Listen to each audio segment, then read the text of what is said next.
Amém. Bendito seja o nome do Senhor. Olha nós aqui de novo no canal Rascunho da EBD para mais uma aula da Escola Bíblica Dominical, comentários da lição de número 8, que tem como título Comprometidos com a Palavra de Deus.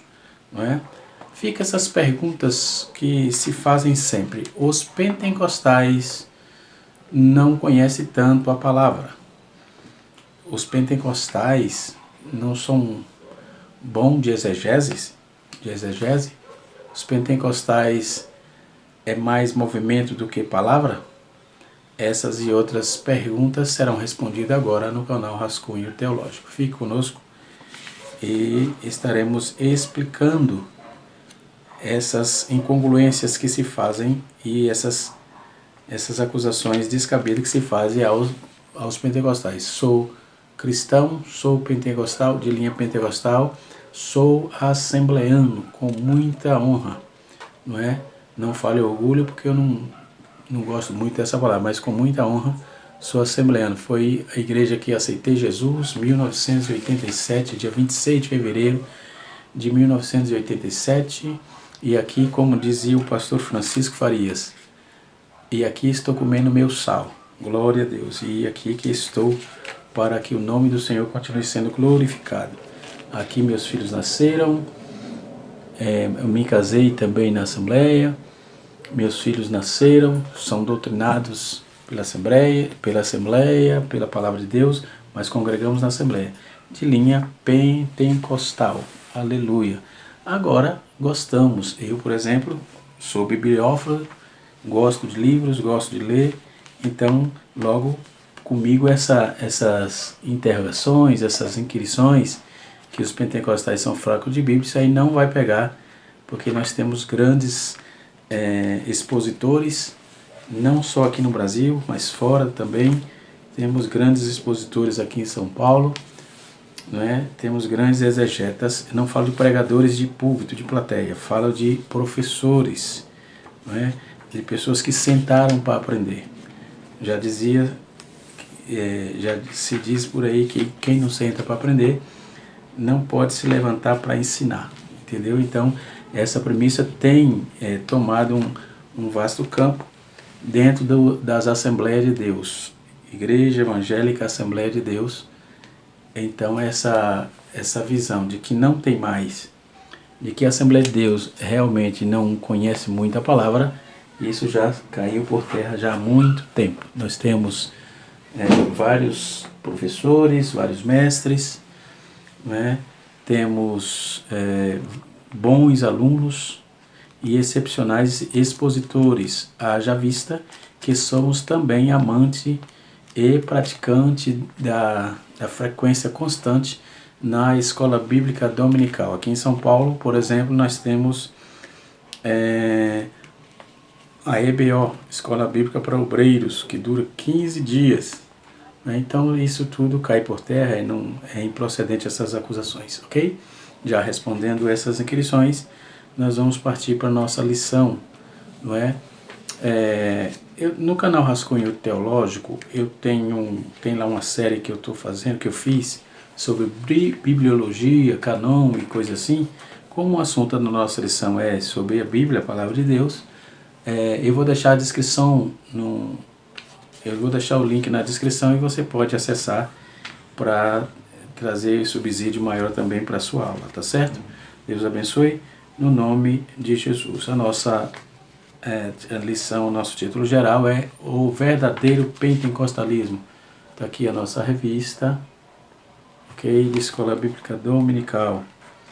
Então, esse domingo, dia 21 de fevereiro de 2021, estaremos aprendendo a lição como título Comprometidos com a Palavra.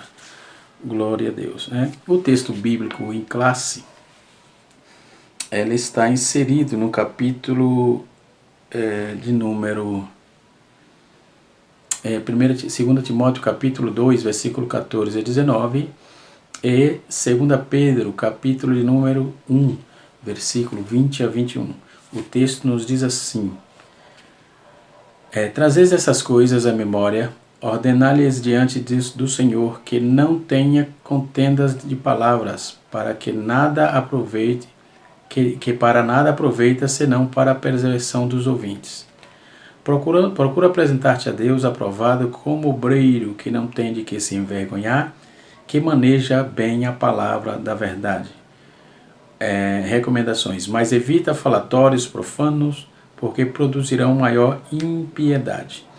E a palavra desta roerá como grenguena, entre os quais são Inimeus e Filetos. Versículo 18. Os quais se desviaram da verdade, dizendo que a ressurreição já era feita, e perverteram a fé de alguns. Todavia, o fundamento de Deus fica firme. Tende este selo: o Senhor conhece os que são seus. E aquele que profere o nome de Jesus, aparta-te da iniquidade. 1 Pedro, agora, isso é 2 Timóteo 2, 14 a 19. E 2 Pedro 1, capítulo 1, versículo 20 e 21 diz assim: sabendo primeiramente isto, que nenhuma profecia da Escritura é de particular interpretação, porque a profecia nunca foi produzida por vontade de homem algum, mas os santos homens de Deus falaram inspirados pelo Espírito Santo. Não é? Podemos ver que a nossa lição temos trabalhado, vem trabalhando essa questão do Espírito Santo constantemente. Muito bem. Todos nós somos sabedores de que a igreja passou por reforma, né? Reforma protestante, etc. E tal. E dentre aqueles dias, antes daqueles dias, a autoridade máxima era papal, né? E quando veio a reforma, um dos primeiros fundamentos foram sola escrituras, ou seja, só as escrituras, trazendo aí e atribuindo, devolvendo toda a autoridade bíblica que a ela é pertinente. Então, nós herdamos dos reformadores do século XVI esse conhecido sola escritura, ou seja, somente as escrituras, um dos 5 pilares da reforma protestante. Então, cada um dos 5 solas representa aí a chave de cada doutrina central dos reformadores, como Lutero, Zwinglio, Calvino e muitos outros que vieram a posteriori. Então, entre outros, o brado da sola escritura significa que a Bíblia é a única regra de fé e prática para a vida cristã, e é por meio dela que podemos conhecer a Deus e entender a sua vontade. 2 Timóteo, capítulo número 3, versículo 14 a 17. Então, dentro dessa premissa, irmãos, já cai por terra toda a situação de que os pentecostais não são muito chegados a conhecimentos bíblicos. Nós temos hoje grandes teólogos, não é? Grandes exegetas, como eu já disse, e assim sucessivamente. E o pentecostalismo, os nossos pastores, aqueles que presidem sobre nós, nunca ensinaram esse negócio de movimentos constantes. Não, ensinam as doutrinas da palavra de Deus. Eu aprendi, não só lá no Nordeste, de onde eu sou oriundo, mas também aqui em São Paulo, onde vivo hoje, não é?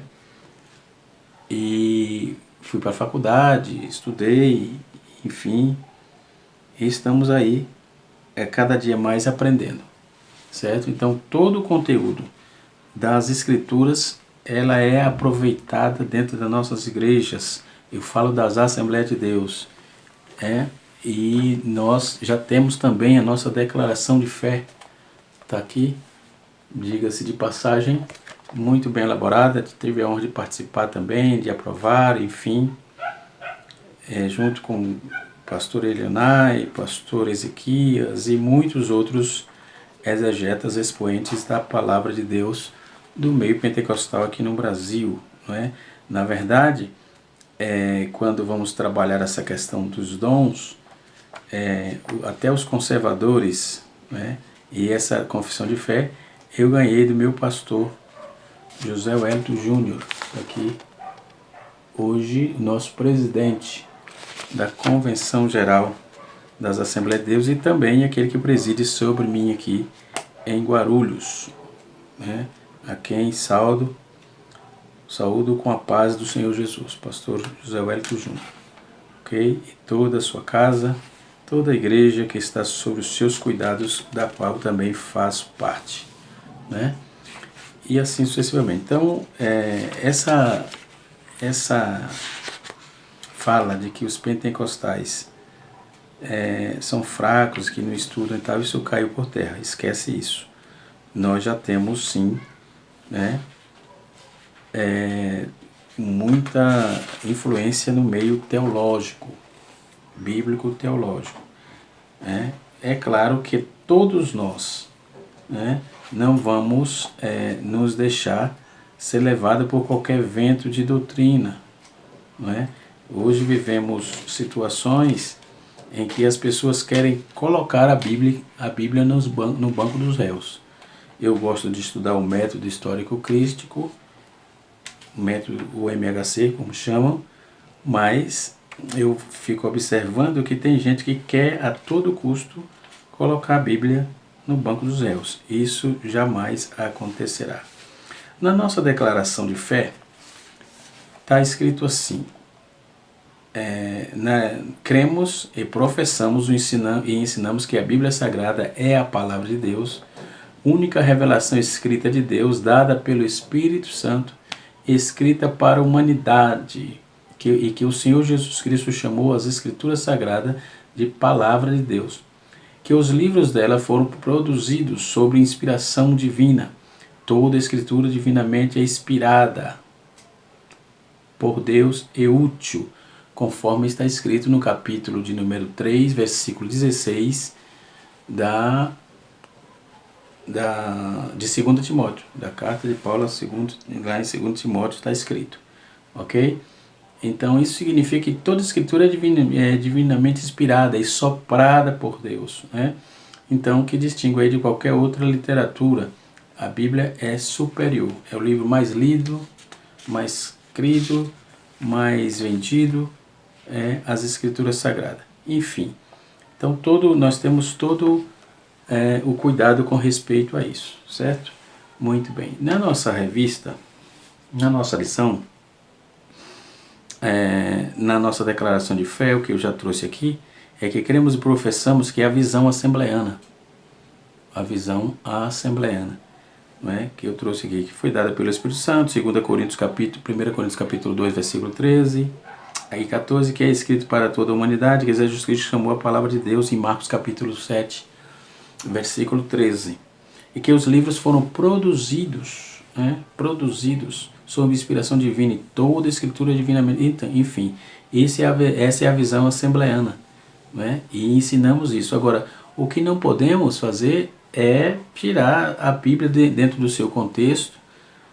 Texto sem contexto vira pretexto, e não podemos fazer isso. Nós não temos autoridade para tirar ou para pôr nada, porque a Bíblia, tudo que a Bíblia tem já é suficiente para a salvação do homem, já é necessário, já é suficiente para sanar a necessidade do homem, não tenha dúvida. Agora, conhecimentos extras bíblicos você pode ter para embasar dentro de uma fala, dentro de um debate ou coisa parecida, não é? Mas não descontextualizando a sacrossanta palavra de Deus. Isso é um absurdo, isso não pode acontecer. Então Deus soprou aos escritores sagrados que viveram na região e numa época da história que já a cultura influenciou na composição do texto, tal. Então esses homens não foram usados automaticamente, eles foram usados por Deus, né? Então a questão de profecia, por exemplo, Deus não dá profecia para exaltar homens, para exaltar quem está sendo usado. Profecia é dado por Deus para edificação do corpo de Cristo, ou seja, a igreja, entendeu? A intenção de Deus não é promover o homem, a intenção de Deus é edificar a sua igreja. Bendito seja o Senhor que fez os céus e a terra. Então, se formos trabalhar essa proposta, podemos observar que a visão assembleana é uma visão puramente bíblica, não tenha dúvida, entendeu? A Bíblia é nossa única de regra de fé e prática, é inerrante, completa, infalível palavra de Deus, não é? Ela é a lei do Senhor, é perfeita, conforme o salmista diz no Salmo 19, verso 7, é que a palavra de Deus não pode ser anulada, conforme João capítulo 10, versículo 35, não é? Então, se o texto, estamos falando embasado no texto, não tem como descontextualizar aquilo que realmente a Bíblia nos aponta, ok? Com certeza temos aí a base escriturística para a nossa fé, ok? Quando vamos trabalhar essa questão de Bíblia, né, o que significa isso? Onde se encontra os textos sagrados? A palavra Bíblia se encontra no texto sagrado, que é derivado do nome grego que dava a folha de papiro preparada para a escrita, que quer dizer biblos. Um rolo de papiro do tamanho pequeno era chamado de biblion, né? E várias desses eram uma Bíblia. Portanto, a palavra Bíblia tem de dizer coleção de livros pequenos, e atribui-se a João Crisóstomo a disseminação do uso desse vocábulo que se refere à palavra de Deus. Então, no Ocidente, a palavra em questão foi introduzida por Jerônimo, tradutor da Vulgata, chamada de Vulgata Latina, né? A tradução da Bíblia do grego para o latim, entendeu? Então, o qual costumeiramente chamava o Sagrado Livro da Biblioteca Divina, ok? Para montar minha aula, eu usei esse material, né? Usei aqui e usei aqui, Bíblia de Estudo Pentecostal, já está bem usada. Eu uso bastante, é meu livro, é minha Bíblia de cabeceira, embora tenha aqui várias, mas é o meu livro de cabeceira que eu gosto de usar, tem bastante coisa que eu marco aqui, ok? Vamos partir para dar continuidade, ok? Na nossa revista, o primeiro tópico vai falar da autoridade da Bíblia, sobre sola Escritura. Então, os católicos romanos, por exemplo, têm a Bíblia, tem a Bíblia e a tradição. As Testemunhas de Jeová têm a tradução do Novo Mundo, mas e já acrescento com a revista Sentinela. Os Mormons têm a Bíblia e mais um livro de Mormons, né? Entendeu? E, enfim, nós temos a Bíblia, ela é só a Bíblia, ok? E assim sucessivamente. Como eu disse no início do vídeo, eu vou deixar aí embaixo a descrição das aulas ministradas no canal Rascunho Teológico. Você pode acessar aí para ter mais informação sobre a Bíblia, não é? Então, se os católicos, nós os evangélicos, veio a reforma, e nós, o evangelho, só ficamos com a Bíblia. Os católicos ficaram com a Bíblia e a tradição, né, da confessional dogmática da denominação. Os Testemunhos de Jeová, eles têm a tradução do Novo Mundo e mais a revista Sentinela. Os Mormons têm a Bíblia e mais o livro de Mormons e outras publicações como fonte de autoridade espiritual. Para os cristãos, principalmente nós, os pentecostais assembleanos, temos a Bíblia como regra de fé e prática. Só a Bíblia e ponto. Nós lemos, eu leio bastante, tenho bastante livros, né? E leio tudo, mas não tenho essa intenção de descaracterizar a Bíblia. Pelo contrário, quando eu leio é só para embasar e defender os conceitos bíblico-teológicos que a igreja cristã pentecostal defende, ok? Então, os nossos fundamentos, no segundo subtópico aqui da nossa revista, diz assim, o nosso fundamento, né? Os pentecostais ainda são vistos por alguns que não pentecostais e sensacionistas como um movimento que se baseia em suas crenças, práticas e emoções e ensinam a crença no cânon sagrado aberto, né? São interpretações equivocadas a nosso respeito. Como eu já falei, são totalmente equivocadas. Não tem nada a ver uma coisa com a outra. Nós somos continuistas, acreditamos que os dons espirituais não cessaram, visto que Deus ainda continua sendo Deus, a igreja ainda está na terra. Já falei isso em outros vídeos, você pode procurar na playlist e verificar, ok? Mas não temos aí descaracterizado a Bíblia em nenhum momento. Isso é uma defesa. Isso é uma defesa. Então, os que os tradicionais sensacionistas falam, deles não creem, o problema é exclusivamente deles. Eu creio porque a Bíblia me mostra que tem como crer, tem adjetivo, tem toda a substância suficiente para que creiamos nos dons espirituais e em tudo aquilo que a Bíblia nos aponta, ok? São interpretações que eles fazem a respeito de nós. E nós cremos na revelação canônica, que se encerrou com os apóstolos no Novo Testamento, conforme está escrito em 1 Coríntios capítulo 15, verso 8. A nossa fonte de autoridade é unicamente a Bíblia, conforme a declaração de fé que eu já citei aqui. A Bíblia é a nossa única regra de fé e prática. Não necessitamos de uma outra revelação extraordinária, entendeu? Ou pretensamente canônica. Não tem esse negócio. Se bem que tem alguns espalhafatosos aí que, nossa, essa palavra é revelada, essa palavra é revelada. Meu irmão, a palavra revelada é a Bíblia, já está na Bíblia, já está revelada. Tudo que foi escrito para o nosso ensino foi escrito. Então esse negócio de nova revelação, isso é uma heresia, está reprovado esse nome do Senhor Jesus, né? Então nós não somos deístas, né? Deísmo é uma doutrina que afirma a existência de Deus, mas que ele está muito longe de nós e não se envolve com os assuntos humanos. Esse é um problema, porque diz que Deus criou todas as coisas, não depende dela para nada, tá? Isso é um ponto. Mas que ele está longe da criação, isso não é verdade. Deus está ciente de tudo, né? E como um relojoeiro, diz que Deus é como um relojoeiro que dá corda a um relógio e esquece dele, assim somos nós, né? E se esquece dele. Nós somos teístas, isto é, cremos que Deus não está longe de cada um de nós, conforme Atos capítulo número 17, verso 27, né? Ele está interessado no ser humano, conforme Hebreus capítulo 11, verso 6. Então o fechamento do cânon não significa que Deus abandonou suas criaturas, né?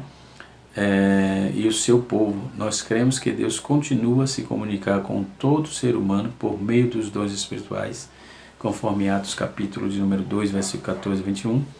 Né? E entretanto, essa revelação não se reveste de autoridade canônica para que a Igreja de Deus se comunique conosco pela leitura de sua palavra, pelos dons espirituais, entendeu? Então, Deus pode dar mensagens para pregadores, né? E assim sucessivamente, mas a mensagem ela tem que estar embasada na Bíblia.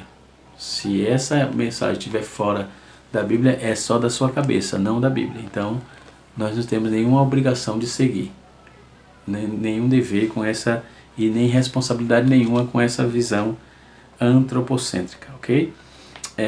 No segundo tópico, o comentarista colocou aqui o zelo pela doutrina, né? O zelo pela doutrina tem ligação com a apologética cristã, ou com a apologia. Desde muito cedo da história, a igreja percebeu que a Bíblia precisa ser interpretada para que os crentes conheçam melhor o pensamento bíblico e a doutrina da igreja. Por que se estuda, irmão? Por que se estuda? Então, eu estudo a palavra de Deus, estudo teologia até hoje porque eu preciso conhecer mais, né? Vem um teólogo liberal e ele aponta assim, dizendo que a Bíblia contém erros, né? É claro que nós não temos hoje nenhuma Bíblia original, né? Nós não temos o original. Nossas Bíblias é cópia das cópias das cópias. Então pode haver equívocos de copista, mas o que Deus falou é o suficiente para salvar a alma do homem, salvar, conservar, preservar o homem até a volta de Jesus e levá-lo para onde está destinado para ele, que é a eternidade. Ok? Então, o ensino ou instrução. A palavra doutrina vem do vocábulo latino, que quer dizer doutrina, né? Que literalmente significa o ensino ou instrução. Mas esse termo apresenta vários níveis de significado de acordo com o seu contexto. Quando o texto sagrado expressa perseveravam na doutrina dos apóstolos, em Atos capítulo 2, verso 42, significa que os discípulos permaneciam seguindo o ensino dos apóstolos. Nesse caso, a palavra doutrina significa ensino ou instrução, conforme Deuteronômio 32, versículo 2. Estamos aí nos referindo aos ensinos bíblicos, não é? Então, como se dizem que a nossa igreja, a Assembleia de Deus, não tem ensino, sendo que nós temos um culto na semana específico só para o ensino, que é o culto de doutrina. Hoje mesmo temos culto de doutrina, né? Então, em todo o país tem o culto de doutrina. Uns é segunda-feira, logo após domingo, óbvio. Outros é terça, outros é quarta, outros é quinta, outros é sexta. Enfim, um dia na semana tem culto de doutrina. Né? E sem falar na escola bíblica dominical, que são 2 horas de aulas. Não é? Domingo pela manhã, das 9 às 11 da manhã, escola bíblica dominical. Né? Então, eu, por exemplo, 70% do que eu aprendi em escola bíblica dominical. Né? Escola bíblica dominical é uma base, é a faculdade livre do cristão. É lá que eu aprendi os princípios da minha fé, recebi a primeira lição, a primeira revista, e de lá para cá não parei mais. Né? Escola bíblica dominical. Convoco você que está passando aí no vídeo e ainda não foi na escola dominical, você vai gostar. Se matricule, não é? Se dedique, que você vai ser melhor do que os professores que você tem lá. Por quê? Não que os que tem lá são ruins, é que ele vai te ensinar o suficiente para você crescer e evoluir na graça e no conhecimento. Crescer na graça e no conhecimento. Então, essas anomalias que se fazem, acusações anômalas que se faz acerca do pentecostalismo, é mentira, não é verdade, claro.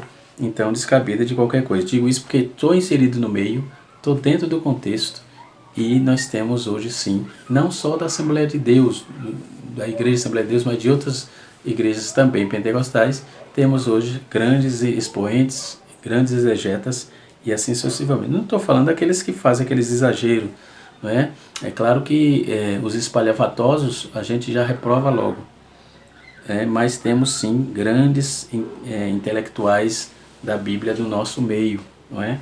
Grandes intelectuais bíblicos, eu tenho convicção disso, e tem bastante autores bíblicos, tanto nacional, seja brasileiro como norte-americano e de outras nacionalidades, que tem sim, e são pentecostais que têm um grande conhecimento, são cientistas bíblicos, né?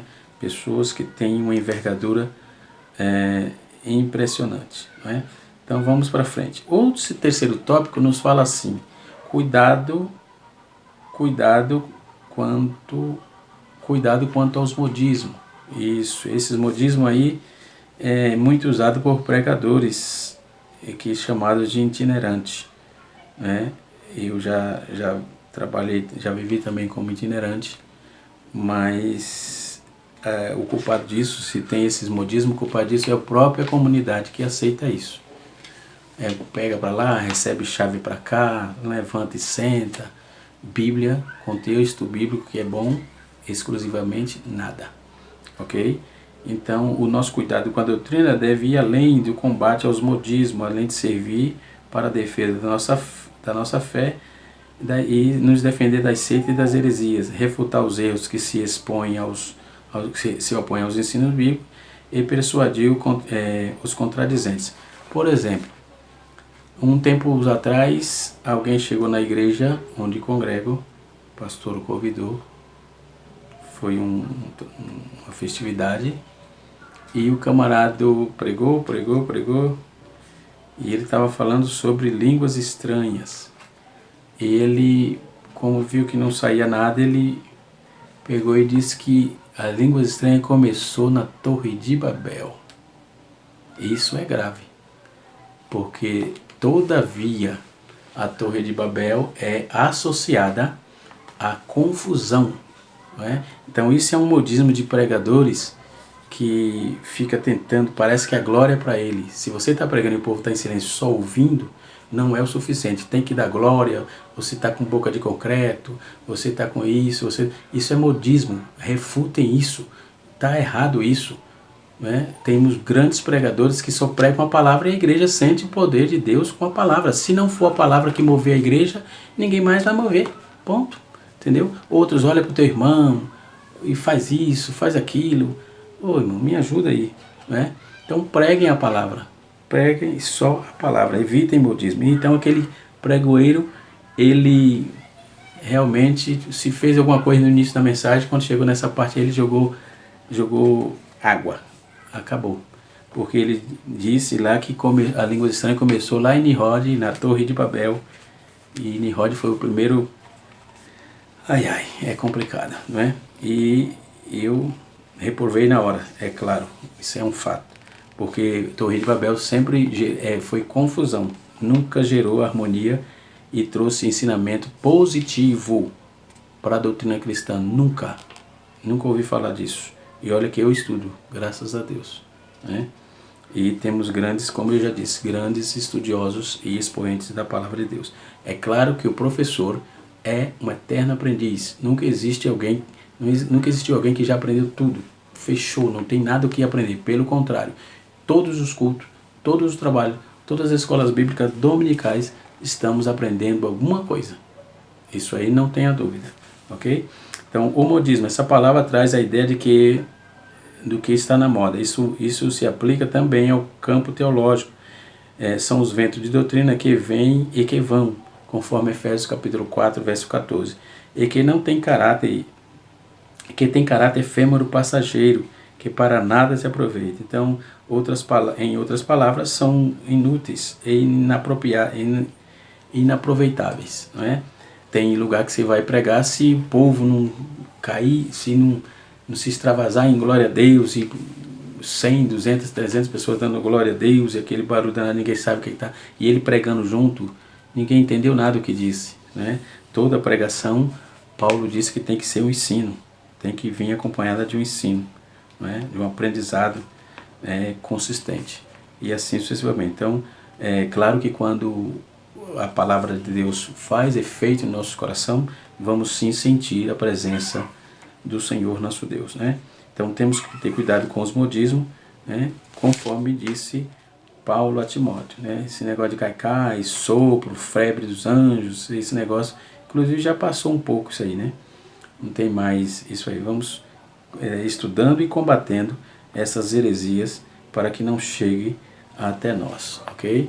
E assim sucessivamente.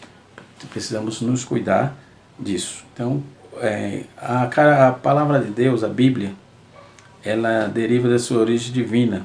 Então, é uma característica da Bíblia. Não é característica do pregador. Tudo que a Bíblia diz não é para exaltar pregoeiro nenhum. Pelo contrário, é para edificar a alma do homem. Entendeu? O selo dessa autoridade aparece na expressão como diz, assim diz o Senhor. Isso é um selo, é um carimbo. Êxodo capítulo 5, versículo 1, Isaías capítulo 7, versículo 7. Veio a palavra do Senhor, Jeremias 1, está escrito, Marcos capítulo 1, verso 2. Isso encerra aí a suprema autoridade da Escritura em plena e total garantia da infalibilidade da Bíblia Sagrada, a palavra de Deus. A Bíblia é um livro superior a qualquer outro livro e possui características totalmente que se fazem singular, e ela distingue sim de outros livros. Então, a palavra de Deus é inspirada, a Bíblia alega ser um livro de Deus e ter uma mensagem com autoridade divina. Paulo diz que toda a escritura divinamente é inspirada, Então, a palavra grega para essa questão de inspiração é theopneutos, e significa literalmente soprada por Deus. Portanto, a Bíblia não contém nem se torna a palavra de Deus, ela é a palavra de Deus, conforme diz Norman Guides na sua Teologia Sistemática, que é um material da CPAD, tenho na minha biblioteca. Inclusive só achei até agora 2 volumes, não é? Precisava ter os demais volumes, não sei se já está em andamento isso aí, mas é um material muito bom, muito acadêmico, né? A Teologia Sistemática de Norman Guides, muito bom, né? Então, editado pela CPAD, Casa Publicadora das Assembleias de Deus, ok? Então, define aí como inspiração a forma a operação do Espírito Santo por intermédio de personalidade, de estilos literários, enfim. A inspiração do todo, a inspiração por parte e a inspiração das palavras e a inspiração de cada letra. Primeiro que eu falei da letra A, capítulo 5 de Mateus, verso 17, 2 Timóteo, capítulo 3, verso 16. Letra B, a inspiração de partes, João, capítulo 12, versículo 14 a 16, e a inspiração das palavras está em Mateus, capítulo 4, verso 4, e a inspiração da letra, de cada letra, está em Mateus, capítulo de número 5, versículo de número 18. Portanto, não fica nada na Bíblia sem estar inspirado, ok? Não fica nada na Bíblia sem estar inspirado. E assim sucessivamente. Espero poder ter ajudado, né? E estamos à disposição. Como eu já disse, vou deixar na descrição do vídeo, né, os links das aulas de bibliologia, né? A aula de bibliologia lá do canal Rascunho Teológico. Se você gostar lá, você acesse já. Se não é inscrito, se inscreva lá também, tá certo? Onde eu posto aulas teológicas. Ontem mesmo eu postei uma aula, ok? E assim sucessivamente. Que Deus em Cristo vos abençoe e até a próxima aula, se Deus assim nos permitir, ok? Tem gente já me perguntando, pastor, qual é a próxima lição da CPAD? Eu ainda não vi o próximo título, né? Mas já deve estar quase saindo. Temos mais 2 aulas desse trimestre, mais uma, né? Depois dessa mais uma aula, então temos mais 5 aulas, ok? E na lição 9 estaremos estudando sobre o fervor espiritual. Deus abençoe e até a próxima, se Deus assim nos permitir.